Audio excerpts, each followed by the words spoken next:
3000. Love you 3000. Hey everyone, it's Jack and Torey. I dragged Torey back for TV recap because we're gonna watch not just any other Knight Rider episode. It's where we have Evil K.I.T.T, who is voiced by, do you want to say who? Peter Cullen. Optimus Prime, baby. I know this is not from the film, this is... I don't know which one this is from. This is an Optimus toy. Well, it's from the... He's better known as Optimus Prime from the TV show, the American version of the TV show and the movie. Yeah. The animated movie, not the Michael Bay garbage fest. Exactly. But we're bottom line is we're back for another episode of Knight Rider with K.I.T.T and our boy David Hasselhoff, who loves cheeseburgers. Both in real life. I forgot about that. You forgot about it? It's been a long time since I've been on. No, so we have everything ready. We have the collection that's slowly falling apart. It has David Hasselhoff's face kind of caved in, cracked, unfortunately. You have Lego Michael Knight kit right here. And probably the best, the little decal. So if you open the door, I think, let me make sure it's the right one. No, wrong one. It's, there you go. You see the little red light. We're gonna go, ooh. There you go. So we're going to watch episode 9, which has the Evil K.I.T.T, K.A.R.R, I believe. Trust, don't rust. Trust, don't rust. So we're going to watch it, then we're going to talk about it, and then we'll probably pass out from the heat. So, see you guys later. Thank you, California. Well, we're back. What an episode. I think Torey and I agreed that it was probably the best episode we've seen so far. During this season, I looked up on IMDb, like, after and before we watched this. Like, this is the highest rated episode of this season, of season 1 at least. Like, this is probably the one that everyone likes. There's a good reason for that. Like you said, the guy, one of the writers for this was not only the creator of the show, he did Die Hard, he did Commando. Die Hard, Commando, 48 Hours. And the Tomb Raider, Angelina Jolie, Tomb Raider. I think it was Cradle of Life, that was the one. But yeah, this was a good episode. Yeah, it's most of the reason is because of Mr. Peter Cullen right here as the evil K.A.R.R. I said K.A.R.R before, but it's K.A.R.R, K-A.R.R. It starts off, there's a night museum dedicated to the millionaire, and there's very little security for museums such as that. And these two dumb, drunk idiots that are, I'm going to assume, hobo, yeah, like Burt Reynolds and there's a reverend guy, and the guy who's playing the reverend was Samuel from Blade Runner, actually, and he's J.F. Samuel, I think. Yeah, so it was something like that. But he's in this. He's one of the drunks. And did we look up the other guy or no? The other guy, he hasn't had a big bio, but they enter the warehouse, the Museum of Technology. Which there's a lot of warehouses in this episode. There's a lot, and then they enter this room that's like Lab 3 or something like that. Yeah, that's what's it. And then something sparked and it releases this evil. Yeah, it's like kit. this. It goes it's like a callback to the introduction of K.I.T.T. Yeah, and it's an evil K.I.T.T that we learn later on is named K.A.R.R. And he was the prototype by the original Knight, but he was all where K.I.T.T was about protecting human life. K.A.R.R was all about self-preservation. Yes. And these drunks, basically, in the K.A.R.R's eyes, rescues him from being imprisoned, and they put just in the slammer. The slammer. K.A.R.R learns from these two. It's almost like Chappie, kind of. Like a little bit, like, except what if Chappie were end up being like evil? Yeah, exactly. Also, a lot of this is filmed in Long Beach and the Universal backlot. So, in fact, you actually see the clock tower area, which was used in one of the other episodes that we saw. The one before. where they were in the town. Yeah, that was funny. And Torey on this show loves to find the behind-the-scenes stuff, and we discovered, first off, when you see Michael and K.I.T.T, there is a continuity error. In the very beginning, when they're talking about there's this something going on in the museum, you see a first shot, he's wearing like a red jacket, a red shirt underneath his jacket. Cuts to K.I.T.T talking, and then we cut to Michael Knight as like a wide, medium shot on his face, and he's wearing a blue jacket underneath that, which was fun. There are quite a few continuity errors. There was a lot. And a lot of stock footage, which we'll also get to in due time. K.A.R.R is going on this mad spree of robbing and pillaging. Robbing pretty much all the banks, the coins. They first like destroy what's basically a knockoff Burger King or McDonald's. And they get away, and the police run into K.I.T.T. And I thought this episode was gonna be K.I.T.T being framed for all this, and they're trying to clear his name. And Michael Knight is surrounded by police at gunpoint, The very next scene, almost has some misunderstandings. Yeah, right when it cuts to commercial. Yeah, we're like, what's gonna happen? We're on the edge of our seats. I'm like, oh, okay, let's see where it goes. Oh, well, no, he's fine. No, he's fine, and they're conveniently making a new weapon that could possibly destroy K.A.R.R because, as we already know, K.I.T.T's indestructible. That means K.A.R.R's indestructible also. And they have this laser. It has to be at the right distance and has to shoot K.A.R.R basically in the eye. Really, it's like right here. Right where he does his little light thing. Lighting thing. That's where you have to shoot. And you gotta shoot at it for more than 2 seconds. Yeah. Something like that. And during a lot of this, you're noticing that the Rev character, you know, what guy from Blade Runner, is a little bit more... He's more... reserved, and he's not really down for all of this.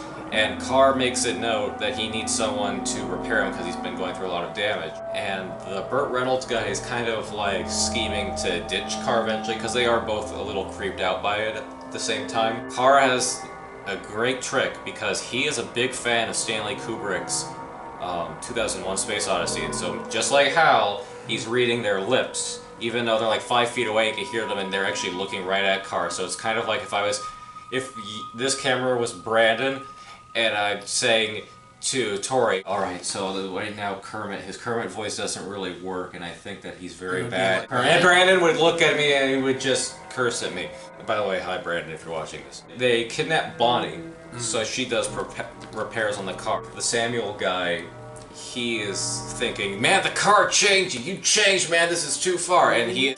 Jesus and 10 Commandments. And then he's killed by the Sam Elliott. Well, not Sam Elliott, but probably just passed out. Probably passed out. I thought it was implied that he was dead when K.A.R.R said, why did you have to does your machine malfunctioning or something like that. Or something like, you're like gonna let her go, and he was like, I was watching you the whole time. Yeah, it was something like that. But their big plan now is to go rob these gems at a museum, and Bonnie escapes due to the intervention of K.I.T.T. And there have actually been a few times already in the episode. This is like the second time K.I.T.T and K.A.R.R meet. They haven't really spoken to each other. No, the first time the first time they met was when they abduct Bonnie, I think. No, they cross paths in the very beginning. Yeah. The second time is when they kidnap Bonnie, and then the third time is the big final. It's like the warehouse first, and that's when we see the Universal set, and they have to retreat because they might injure people. Yeah. K.A.R.R goes to the warehouse.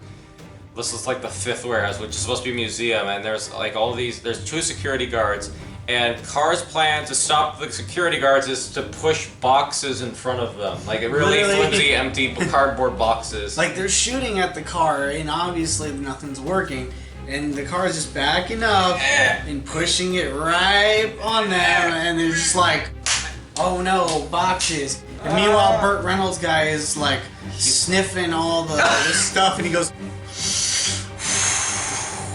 oh, the gems, man. And he opens another one and goes, He's like in heaven, or he's like high on something. Another thing that happened, I just noticed I say eventually, anyway, I say a lot of the same words. But anyway, K.A.R.R exits and they're immediately surrounded by both police and K.I.T.T. And during this episode, it's been brought up about this philosopher who says what happens when an unstoppable force meets an immovable object, and they're about to figure that out. And they try getting K.A.R.R with the laser, and they use their 2 shots and it doesn't work. K.A.R.R escapes, but he decides, you know what, I'm done with this drunk and he's like, I need to lose the extra weight, and there goes Burt Reynolds. Like, I wanted to see him floating there going... No, he's just like...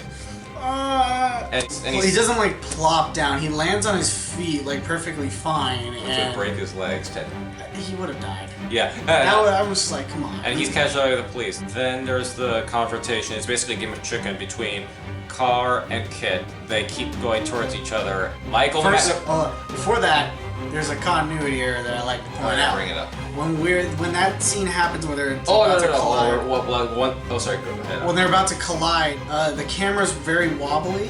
Oh, I and you get when you see K.A.R.R for a brief second, you could see some dude's head, the stunt driver's head, just like hanging up there, and you see it a couple of times, and that's what's funny. K.I.T.T and Bonnie are trying to tell Michael, don't do this, don't. But it's K.A.R.R who swerves out of the way and conveniently falls off a cliff and falls into the water and blows up. And Torey mentioned something about this. So there's a big wide shot that happens where it's not the car anymore. In fact, it's a different. It's a different car. And the car that's used in that shot was actually stock footage from an old, like, late 1970s film called K.A.R.R, ironically enough. And it's about a car. It's like a horror film. Have you seen it before? Yeah, no, I've seen it. It's about a car that's just possessed, and I think it's possessed by a stunt driver or something like that.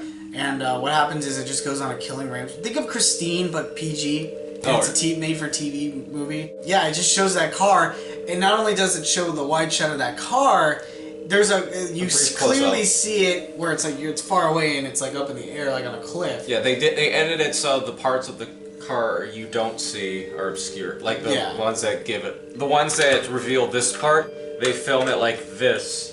The other car, so you can't really tell if it's. But it's because apparently the guy who created the show owns both the Knight Rider car and the car from the K.A.R.R. Yeah. Like Kit asks Michael how he knew that car was going to move, and he said it's because, like we established earlier, Kit is about serving humanity and helping them, but K.A.R.R was about self-preservation, so it was only logical that he would move first. There's a little tie back to the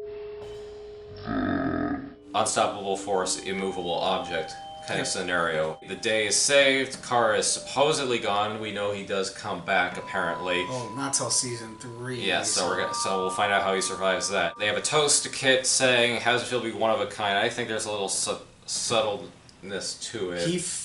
I felt like Kit, like, is kind of just feels underwhelmed. Yeah. Like he's very underwhelmed at the fact that he's just like, well, now I'm the only one. Now I'm the only one, but it's at the same time it's like, oh, well, I feel unspecial or not special anymore. You could kind of look at it both positive or negative. I think there's a little bit of a negative to it. It's very negative.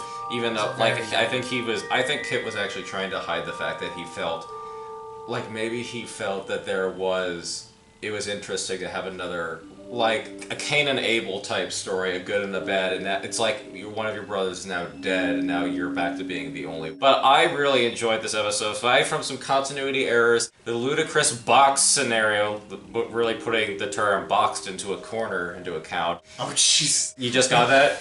You just got that? They're not technically in a corner. But it's close enough. It's close enough. I think this was my favorite one. For the longest time, it was actually... What was the one... I already forgot what it was called, but it was the one where Brandon was here. You know, the Lonnie and his... Yeah, White Rock. Yeah, White Rock, with Lonnie crying over his car being destroyed by bikers. That's the one I think Brandon broke on. That one was good. But that was like episode 3. That was 2 or 3 or something. This is probably at least for me, it's my favorite episode. I think. I will, yeah. Coming back and just like going, oh wow, okay, I'm coming back on a good episode. Yeah, and instead of like a boring one. I can't wait for when they suck again.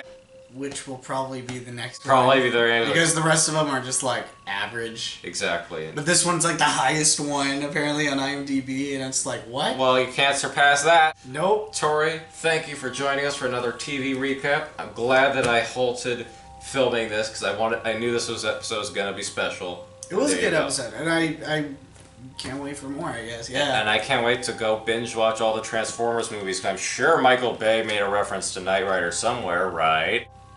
Right. Michael Bay?